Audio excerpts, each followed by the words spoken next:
आज से 6.5 करोड़ साल पहले पृथ्वी कुछ ऐसी दिखाई देती थी। जहां आप बैठे हैं वहां डायनासोर घुमा करते थे। समुद्र की गहराई से लेकर आसमान की चोटी तक 1 लाख किलो वजनीय जीव से लेकर 4 हाथियों से भी बड़े पक्षी तक हर कोने में बस इनका ही राज था। लेकिन ऐसा क्या हुआ कि सिर्फ चंद घंटों में इनका विनाश हो गया? हमारे पूर्वज ही जिंदा क्यों बचे और इंसान पृथ्वी पर कैसे आए, जानते हैं इस वीडियो में। समय में थोड़ा पीछे चलते हैं।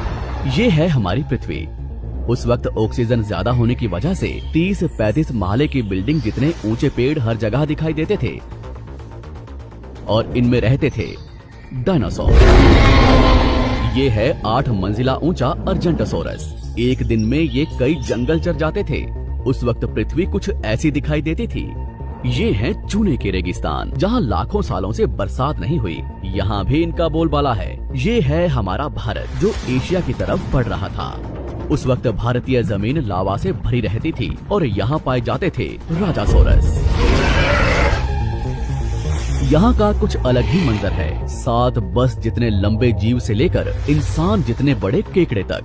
बाहर आकर देखो तो कई किलोमीटर लंबे अमेरिकी रेगिस्तान में पाए जाते थे टाइटेनोसोरस। 20 हाथियों जितना वजनीय, 8 महले की बिल्डिंग से भी ऊंचे ये जीव आज यहाँ बच्चे पैदा करने इकट्ठा हुए हैं। दुनिया के हर कोने में डायनासोर्स की आवाजें गूंज रही थी, लेकिन इन्हें क्या पता था कि आज इनका अंत होने वाला है।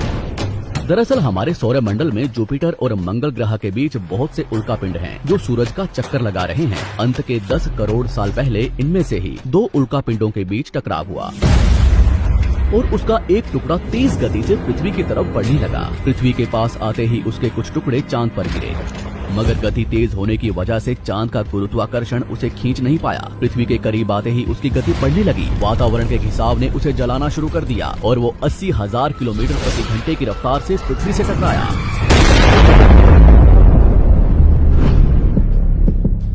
यहाँ रात के 1:30 बज रहे थे। टकराने से 4 मिनट पहले पूरी पृथ्वी पर उजाला हो चुका था। इसकी चमक को देख नजदीकी जानवर अंधे हो चुके थे। गिरने से पहले ही वहां का पानी सूख गया। गिरते ही विस्फोट से निकली ऊर्जा आज के 10 करोड़ परमाणु बम के बराबर थी। इससे निकल रही 6000 डिग्री सेल्सियस की गर्मी ने आसपास के जानवरों को तुरंत भाप बनाकर उड़ा दिया। 150 किलोमीटर के दायरे की जमीन अंतरिक्ष तक पहुंच गई और अब तक सिर्फ 5 सेकंड ही बीते हैं। इस विस्फोट से जन्मी झटके की लहर 550 किलोमीटर प्रति सेकंड की रफ्तार से आगे बढ़ी। इसने पत्थरों को गोले की रफ्तार से उड़ाना शुरू कर दिया। आसपास की नदियां उल्टी बहने लगी। जंगल के पेड़ नीचे गिरने लगे। पहाड़ों ने दम तोड़ना शुरू कर दिया। इसके कुछ ही सेकंड बाद आई भयंकर गर्मी की लहर ने उड़ रहे पत्थरों को पिघलाकर लावा बना दिया।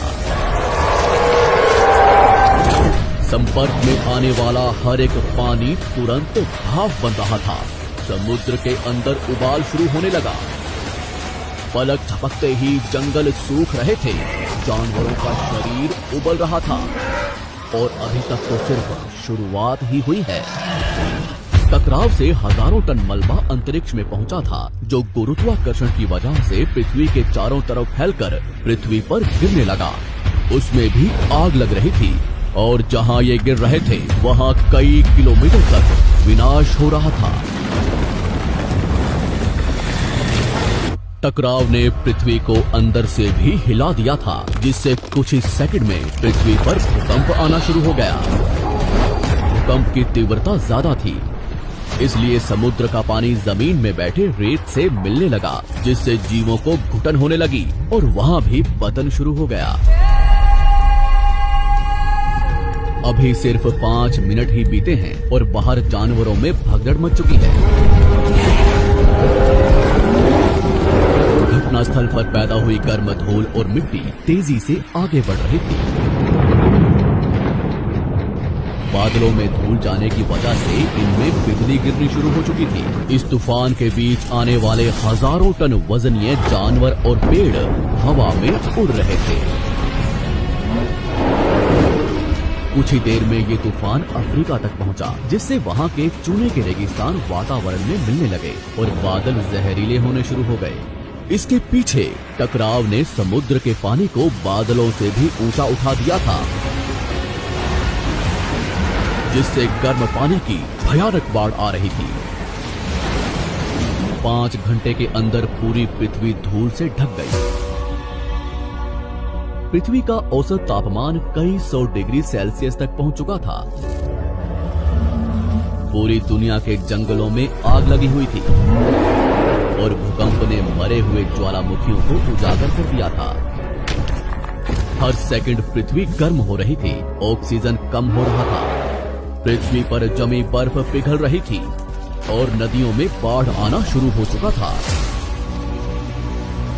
इस महाविनाश के बाद ज्यादातर जमीन में रहने वाले कीड़े मकोड़े और स्तनधारी जीव ही जिंदा बचे थे। पृथ्वी की 70% आबादी विलुप्त हो चुकी थी। कुछ डायनासोर्स अभी भी जिंदा थे, जो या तो छोटे थे या उन्हें किसी गुफा ने बचा लिया था। समुद्र की गहराई में रहने वाले जीव भी सलामत बचे थे, लेकिन अब उनका भी समय खराब होने वाला था। कुछ ही दिनों बाद जहरीले बादल पूरी दुनिया में बरसना शुरू हो गए। दिन ब दिन समुद्र जहरीला होने लगा, जिससे समुद्री जंगल भी मरना शुरू हो गए। धूल से ढकी ये पृथ्वी ठंडी पड़ रही थी और कुछ ही महीनों में पूरी पृथ्वी बर्फ से ढक गई। हमारे पूर्वजों को डायनासोर से डरकर, कुछ भी खाकर, कम ऑक्सीजन के बावजूद भी महीनों तक जमीन में रहने की आदत थी। जमीन के अंदर गर्माहट थी और अंदर छोटे जीवों का पूरा साम्राज्य।